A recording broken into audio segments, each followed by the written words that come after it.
E aí, já pensou em ganhar muito dinheiro com um canal de corte igual esse daqui que você está assistindo? No primeiro link da descrição temos um aulão para você que quer começar um canal de cortes e faturar muito aqui na internet. Também teremos planilhas que irão te ajudar na hora de organizar a produção do seu canal. Tá esperando o quê? Quando você vê uma pessoa que está deixando a academia, né, ou deixando de treinar, ela começa a procurar argumentos infindáveis. Tanto que eu falo sempre pro meu paciente, eu vou concordar com todos os argumentos que você me entregar, porque os argumentos são seus. E eu não tenho como avaliar para você se isso é justo ou não justo. E eu não vou... Exato, isso é o peso para sua vida. E às vezes é um peso que você está atribuindo, às vezes é um peso que você está sentindo. Eu não posso interferir nisso. O que eu posso te entregar é uma tática para você melhorar isso daí. Agora, o que é o trabalho sobre essa tática é um psicólogo que está junto que vai fazer isso, né? Então, no consultório a gente tem a doutora Débora e a doutora Tereza, né? E elas meio que ajudam com essa questão de trilhar o caminho. E por que eu te perguntei isso do comportamento? Porque, às vezes, o que acontece? Eu tenho uma sensação que quando as pessoas elas falam, mas o ser humano ele tá fadado a dar errado, né? Porque ele tem tudo contra. Então a gente tem isso contra. A gente tem contra esse devaneio que a gente tem sobre o coletivismo. A gente tem, né, onde você precisa estar junto com a manada. A gente tem essa coisa de ter que sobreviver a qualquer custo, né? Essa coisa do gene. Mas isso aí a gente tem que discutir. A gente começa a discutir, por exemplo, quando a gente vai ler Ayn Rand, né? O que é a revolta de Atlas, né? Quando ela apresenta pra gente o conceito de objetivismo e ela fala uma coisa muito importante, né? Que se você não reconhece o indivíduo como uma minoria, e você não respeita os princípios básicos da vida humana... O indivíduo é a menor minoria que existe. Exatamente. Você não pode falar por minoria nenhuma. Porque você tem que respeitar primeiro o indivíduo. Né? Mas a fascinação pelo ruim, essa fascinação pelo ódio, pela violência, pela pornografia, ou para comportamentos de adição, né, que você bem falou. Mas, sabe, tudo leva a gente para um caminho que você fala, cara... Como é que a gente consegue dar certo?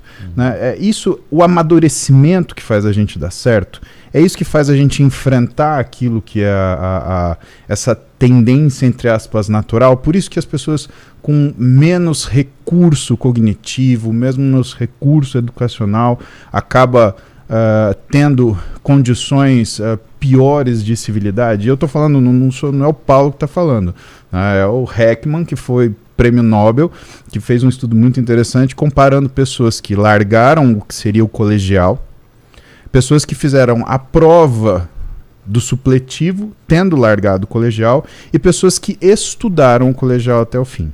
O que esse trabalho do Heckman mostrou?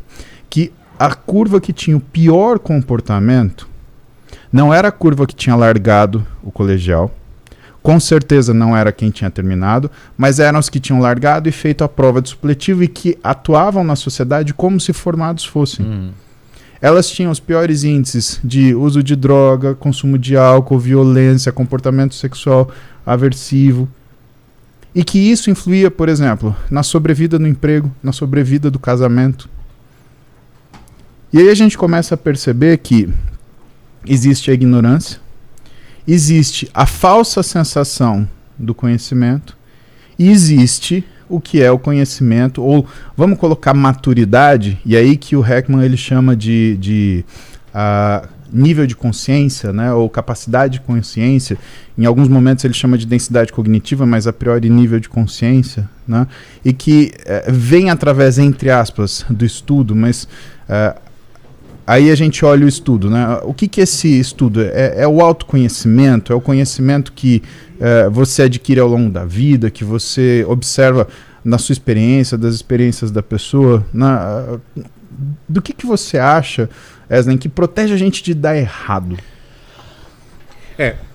Responde isso, mas aquilo que ele falou no começo, se a gente está fadado ao fracasso mesmo. Se a gente é um projeto... errado que a gente está tentando fazer dar certo. Eu vou responder essa pergunta depois. Primeiro, quando eu digo assim que uma pessoa que tem mais propensão à impulsividade, Cara, o adolescente, ele é uma pessoa que por si só tem uma propensão muito maior a comportamentos Impulsos. de busca por novidade, a Impulsividade, impulsos e tudo mais. A ceder aos impulsos. Tanto é que a época que você tem mais chance de tirar sua vida É. um índice de suicídio altíssimo. A morte por adolescentes, a segunda maior causa é suicídio. Só perde A pra segunda? só perde para acidente de carro. Caramba. E na história de vida de uma pessoa, na época da adolescência, é o pico de suicídio. Entendi. E a época onde você está mais propenso a tirar a vida de alguém também. Entendi. Só que quando eu digo assim, o adolescente é mais impulsivo e tudo mais, cara, ser mais impulsivo não quer dizer muita coisa. Porque você pode ser impulsivo para ler livro, para gostar de arte, Para esportes radicais. para esportes radicais, para mudar de cidade, fazer uma faculdade. Você pode gostar de novidade ao ponto de pedir para seus pais para você mudar de cidade, fazer uma faculdade que você gosta do curso. Então não é que ele vai ser só impulsivo para aquilo. O ambiente muitas vezes vai auxiliar se aquilo vai ir para um lado ou para o outro. Por isso que os pais têm uma influência importante ali. Os pais e os amigos. Então. E os amigos, exato. Mais ainda os amigos na adolescência. Porque os pares, adolescentes se importam. Tem um estudo muito foda, cara. A formação da personalidade. Exato. E tem um estudo muito foda que os caras botam um fone de ouvido num adolescente, numa máquina de ressonância magnética funcional, enquanto ele tá jogando videogame. E tem outro adolescente falando pra ele: corre mais com o carro, vai mais rápido nessa curva. E você vê uma redução da atividade do córtex pré-frontal, que é a área que racionaliza, e um aumento da atividade do sistema de recompensa. Ele gosta de receber aquele estímulo. O adulto não. O adulto, você vê uma redução do sistema de recompensa. Quando o outro adulto tá falando, corre Faz mais, isso, corre faz mais, aquilo, vai, acelera na curva. E um aumento do pré-frontal. Ele fala: cara, não vou acelerar nessa curva aqui, eu vou fechar essa bosta. Bater o carro, cara.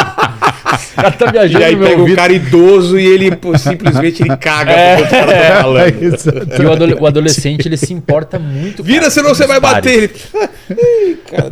Que se foda. Quem é que tá falando aqui? que é isso, cara? Hã? Ou então é meu pai, que nem vai escutar, porque ele não coloca o aparelho de surdez. Não escuta. Então, assim, o adolescente, ele é mais responsivo aos pares, de fato.